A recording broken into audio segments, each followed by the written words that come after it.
السلام عليكم ورحمة الله وبركاته. ازيكم يا حبايبي، عاملين ايه؟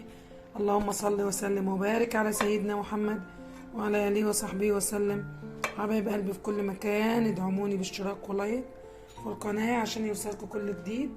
ان شاء الله النهاردة هنعمل يا حبايب قلبي الرز المسقي كده بطريقة ليبية، بس على طريقتي طبعا.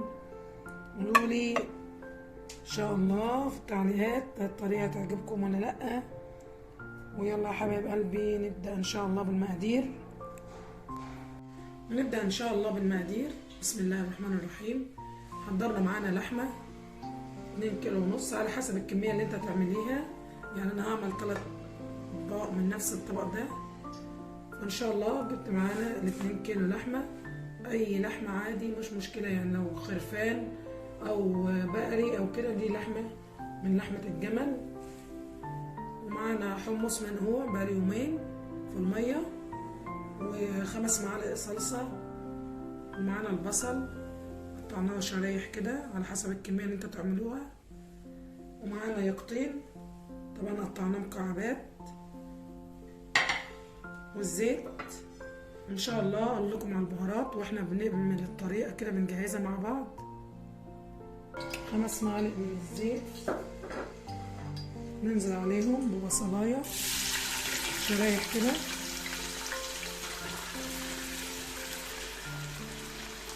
ننزل ان شاء الله باللحمه كلها معانا الكميه.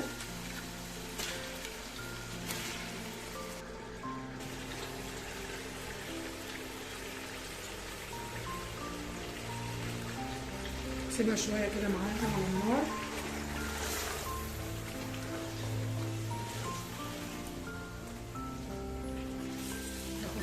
كده من التسبيكه بتاعتها، وننزل عليها ان شاء الله البهارات. نضيف معلقه من الكركم، معلقتين من الفلفل الحار. وطبعا معروف ان الرز المسقي او الكسكسي او اكل الليبيين عامه بيبقى حر شويه، بس بيديله طعم تاني خالص. لازم تهدوا كده على الطماطم والبصلة واللحمة قبل ما تنزلوا بالمية شوية. بنضيف معلقة من الملح حسب ما انتوا هتعملوا الاطباق. انا هنزل بمعلقتين.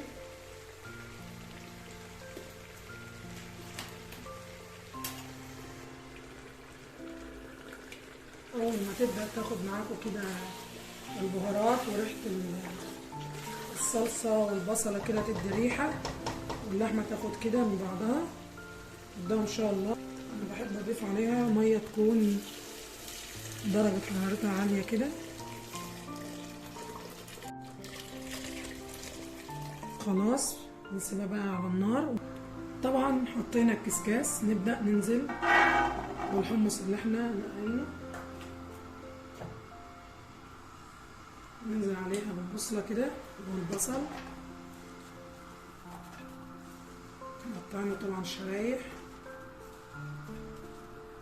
ده كده بيستوى على البخار. نزلنا كده بالبصل، نبدأ ننزل عليه برضو بالبهارات، ربع كده معلقة من كل حاجة، فلفل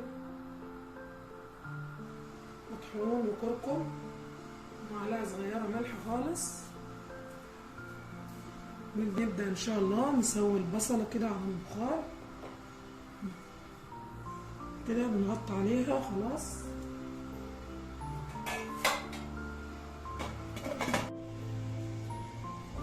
طبعا بما ان الحلة معانا يعني مش هتاخد كمية اللحمة، نسلق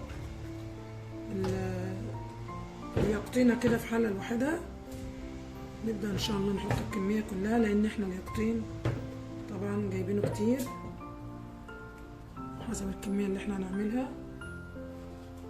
ننزل عليها ان شاء الله مغلية كده، محاولش نملاها لان اليقطين اصلا بينزل مية. فخلاص كده نزود عليها معلقة من الملح،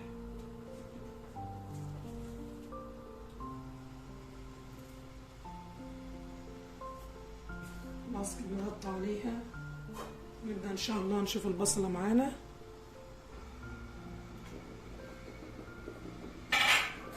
طبعا ما شاء الله البصلة معانا. انا بحب اضيف المية مغلية لان بتقوم الاكل معايا على طول. واللحمة طبعا لو هي كبيرة او لحمة جمل بتاخد وقت في السوا شوية، لكن احنا على الاكل. والمية ما شاء الله صحي جدا، الاكل على البخار كده. بنبدأ نغطي عليها لسه شوية. نبدأ نغسل معانا كده الرز اللي احنا هننقعه ان شاء الله. طبعا الرز اللي هو المسقي طبعا بنحطه بردك على البخار. وبكده يا حبايبي نبدأ ان شاء الله نغسل شوية الرز كده. البصلة بعد ما خلاص استوت بنفس الطريقة كده، نبدأ بقى نشيلها خالص ونفضيها في حلة تانية كده. البصلة بعد ما استوت معانا نفس الشكل كده، بنبدأ ان شاء الله نفرغها معانا في حلة تانية بيها.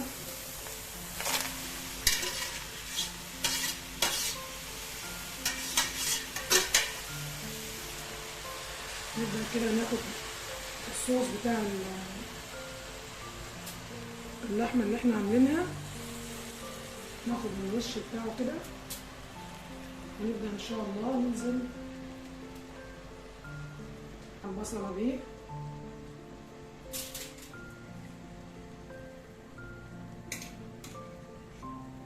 ونلم بس وش الطماطم او الصلصة اللي احنا عاملينها في اللحمة.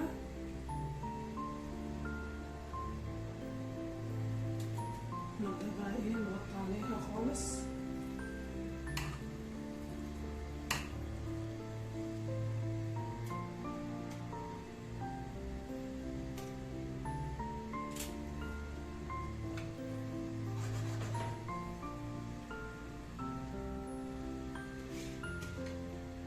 نهدي عليها النار خالص خالص، لما بعد كده ننزل بيها عليها بنوع بهارات اخر حاجة، بس مش دلوقتي، على التقديم ان شاء الله. اتأكد ان البصلة كلها كده مش محتاجة طماطم معانا او صلصة.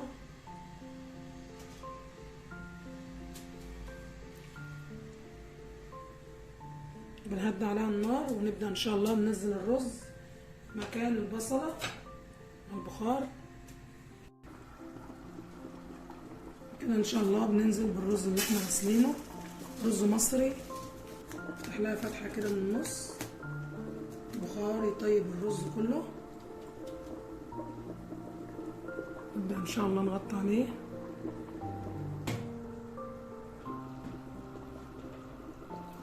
وكده بنبدأ بقى نشوف الرز معانا هل هو استوى ولا لسه، لكن لسه مازال برضو مازال معانا لسه الحبة بتاعته ما استوتش. وهنا جايبين شوية من الصوص بتاع اللحمة اللي تحت، بنفضل نسقي بيه الرز.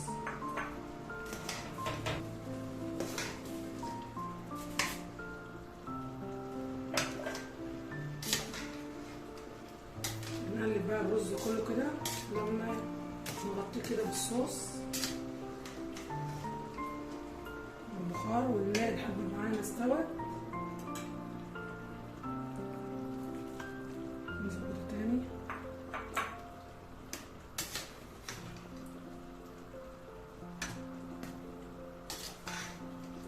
نتركه شوية كمان على البخار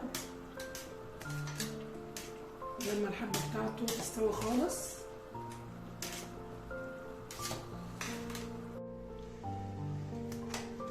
كده يا حبايبي خلاص بعد ما الرز ما شاء الله استوى معانا والحبة بقت جميلة جدا وريحته خيال.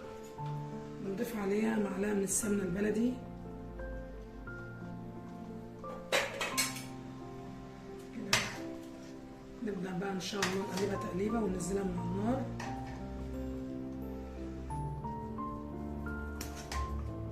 نقلب السمنة كلها كده لما خلاص تضيف الرز. نبدأ ان شاء الله نرفعه كده من على النار. نبدأ بقى ان شاء الله في التقديم. وكده ان شاء الله اخر حاجة بنحطها او بنضيفها على البصل اللي هي بهارات البصلة. نبدأ بقى ايه نطفي عليها خلاص كده. خلاص بنرفعها بقى خلاص مع النار. نبدأ ان شاء الله معانا كده التقديم. وكده ان شاء الله الاكل يبقى معانا جاهز. معانا الرز ومعانا البصلة او البصلة ومعانا اللحمة ومعانا قرعة او اليقطين. نبدأ ان شاء الله نغرف كده في الطبق. طبعا احنا بنحط الرز الاول. رز ما شاء الله مفلفل وجميل جميل جدا. ريحته بقى والسمنة البلدي يعني نجربه واكتب لي في التعليق بنفس نظامي كده. دي طريقة الرز المسقي على طريقتي.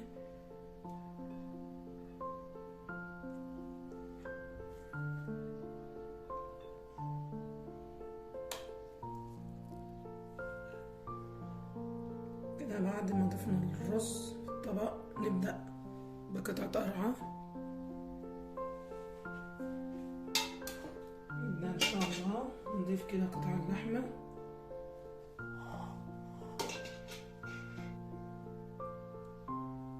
أكلة حارة جميلة بس على طريقتي أنا. نبدأ إن شاء الله ننزل كده بالبصلة.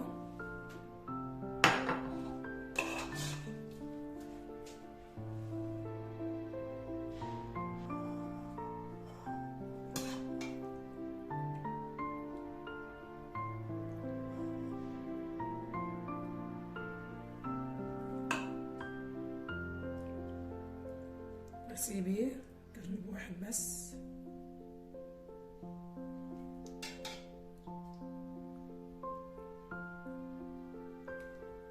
طبعا هكمل الكمية كلها. نمسح بس الزيت كده.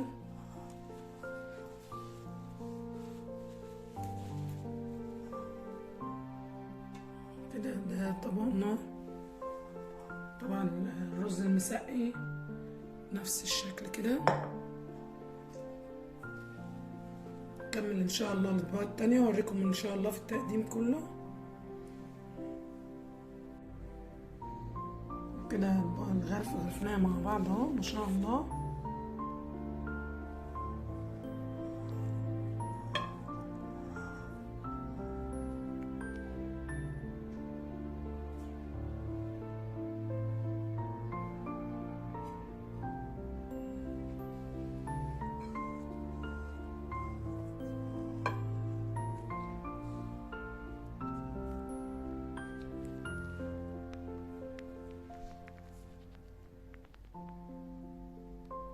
ايه رأيكم؟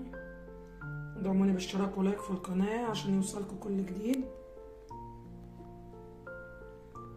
كده نقدر نقول السلام عليكم ورحمة الله وبركاته.